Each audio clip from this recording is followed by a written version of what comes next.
The Mercy mission. The cosmic warning had arrived too late. When the quasar burst from the heart of the Andromeda galaxy reached Kelvarin Prime, it bathed the peaceful world in deadly radiation that pierced their magnetic shields as though they were tissue paper. Within days, 3 billion Kelvarins lay dying from radiation poisoning, their verdant homeworld transformed into a wasteland of desperate survivors. When news of the disaster reached Earth, humanity's response was immediate and unequivocal. Commander Sarah Chen stood on the bridge of the medical frigate Nightingale, flagship of the hastily assembled Hope Squadron, watching as the final preparations for departure commenced. Around her, a fleet of 15 rescue vessels prepared to make the jump to Kelvarin space, each one packed with medical supplies, radiation treatment equipment, and the most skilled trauma specialists Earth could offer. Commander, we're receiving a transmission from Void Empire patrol ships. Lieutenant Marcus Rodriguez reported from the communications station, his face creased with concern. They're warning us to turn back. They claim the Kelvarin system is now under their jurisdiction. Sarah's jaw tightened. The Void Empire, a militant collection of species that expanded their territory through fear and oppression, had been eyeing Kelvarin space for years. Now they sought to exploit this tragedy for their own gain. Send them our standard humanitarian response, Sarah ordered.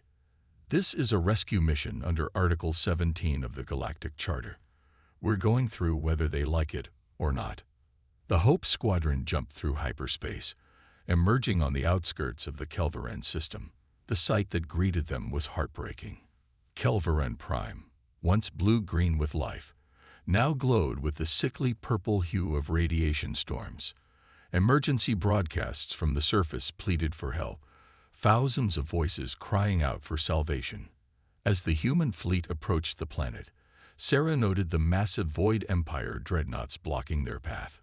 3 obsidian warships, each one bristling with weapons that could vaporize a small moon. Hope Squadron to Void Empire vessels, Sarah broadcast, her voice steady despite the knot in her stomach. This is Commander Sarah Chen of Earth's Humanitarian Aid Fleet. We carry medical supplies and emergency personnel for the survivors below. Stand aside. The response came with the cold arrogance she had expected. Human vessels, you have been warned. The Kelvarin system is now under Void Empire protection. Your presence violates our sovereignty. Reverse course immediately or face the consequences. Sarah took a deep breath. We're not leaving those people to die. Hope Squadron, maintain course. All ships, shields to maximum. Prepare for. She never finished the sentence. The lead Void Dreadnought fired without warning, its plasma cannons targeting the center of the human formation. The medical transport Samaritan took the full brunt of the attack, its shields collapsing instantly. Sarah watched in horror as the ship carrying 200 medical personnel and enough supplies to treat 50,000 casualties erupted in a ball of fire. The bridge fell silent, the only sound the distant rumble of the explosion through the view screen.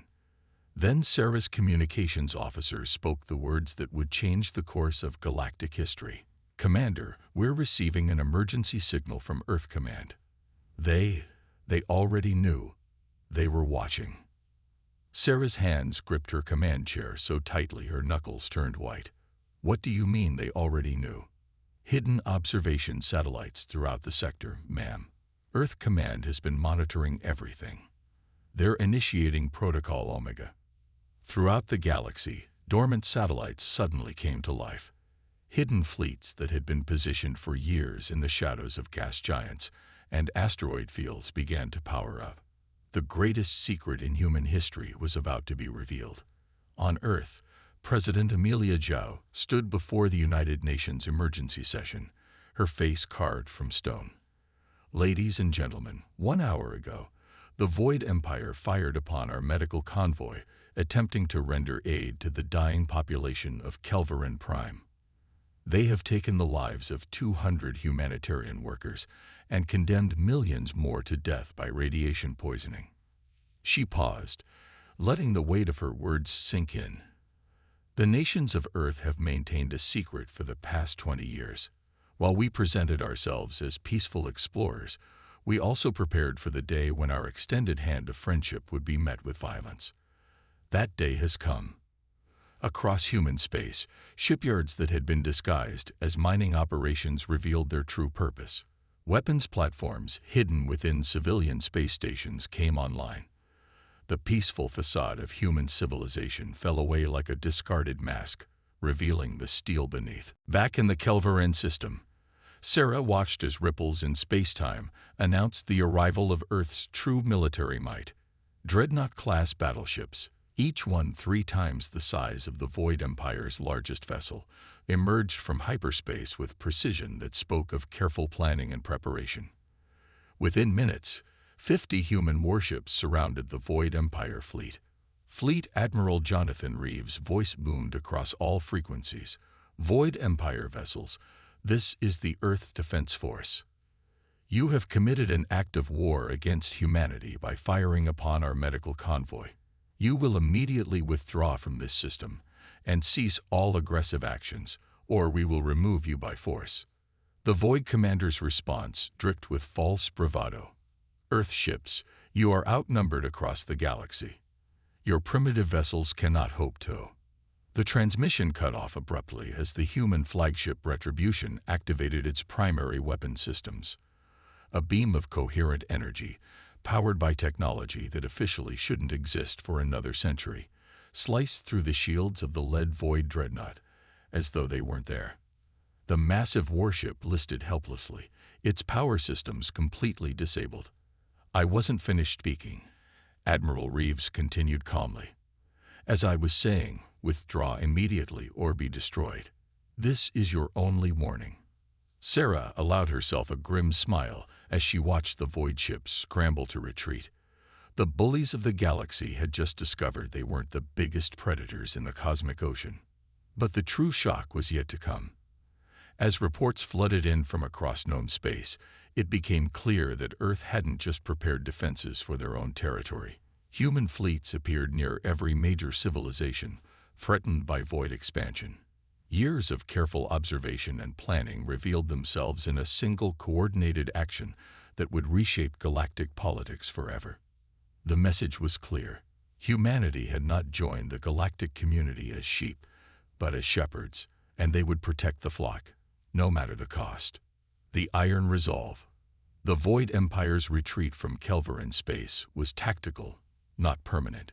Within hours, they had massed an armada of unprecedented size near the galactic rim, drawing ships from every conquered system under their control. Admiral Cathax, Supreme Commander of the Void military, was determined to crush these upstart humans before their rebellion could spread. On Earth, the War Council convened in the deepest bunker of the United Nations Military Command. Holographic displays showed Void fleet movements across a dozen sectors, painting a picture of mobilization not seen since the great precursor war millennia ago. They're calling it the scourging of Earth, General Maria Santos reported, her face grim. 600 capital ships, 3,000 support vessels. They plan to make an example of us that will echo for generations. President Zhao studied the tactical displays with calm deliberation. Then let's give them something else to remember. Authorize Phase 2. It's time the galaxy learned why you don't threaten humanity's children.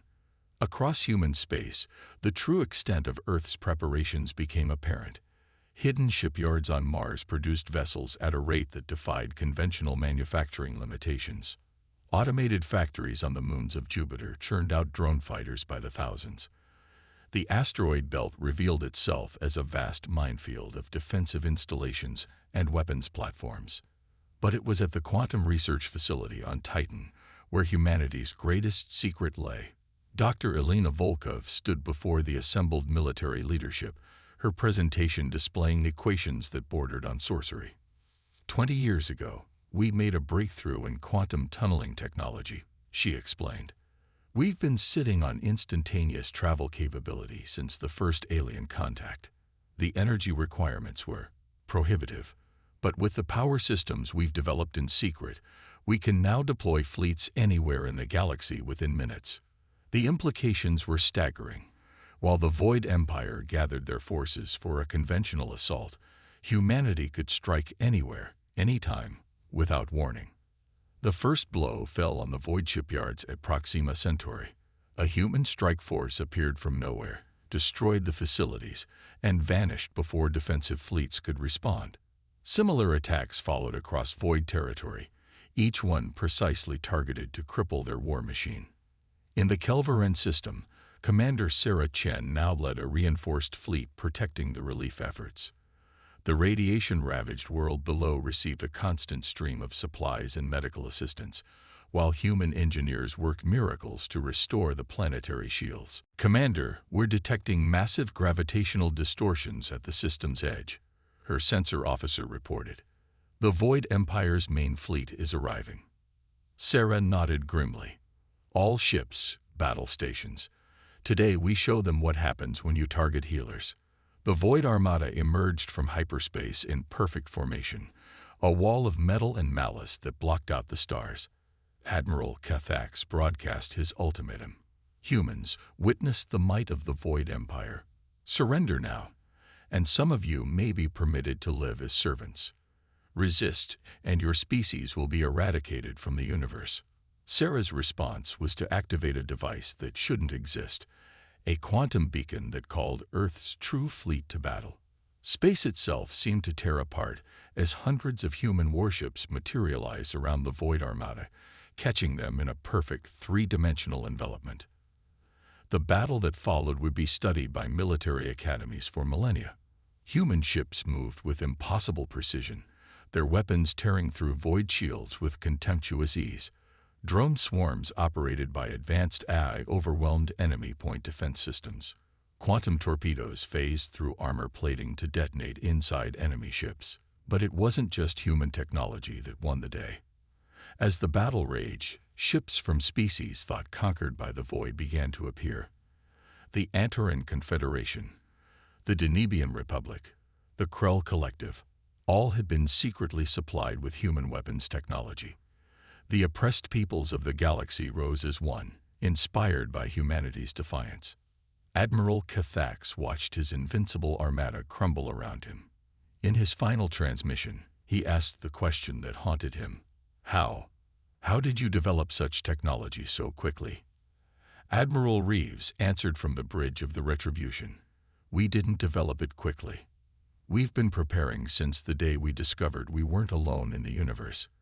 Every peaceful gesture, every trade agreement, every cultural exchange, they were all genuine, but behind them, we prepared for the day when someone would mistake our kindness for weakness." The battle ended with the complete surrender of the Void Empire. Their conquered territories were liberated, their military might broken forever. But humanity's actions that day resonated far beyond the immediate conflict. In the aftermath, the grateful species of the galaxy gathered on Earth to sign the United Stellar Alliance Charter. The document, drafted by human diplomats, established principles of mutual defense, humanitarian aid, and peaceful cooperation that would guide interstellar relations for generations to come. Sarah Chen stood on the observation deck of the newly constructed Alliance Station, watching as ships from 100 different species came and went in peaceful commerce. The medical frigate Nightingale, now a museum ship, floated nearby as a reminder of the convoy that had changed everything. Was it worth it? Lieutenant Rodriguez asked, joining her at the viewport. All the death, all the destruction. Sarah thought of the billions of Kelverans now recovering thanks to human medical technology. She thought of the dozens of species now free from void oppression. She thought of the lasting peace that had been forged in the crucible of war. "They fired on a rescue convoy," she said simply. "They threatened the helpless and the dying. What happened after that wasn't just war. It was justice. And yes, it was worth it." As if in response to her words, a new ship emerged from the station's docking bay. Its hull bore the emblem of the Medical Corps, and its name shone proudly in the starlight. Hope eternal, the legacy of humanity's mercy, and its steel would endure among the stars. The end.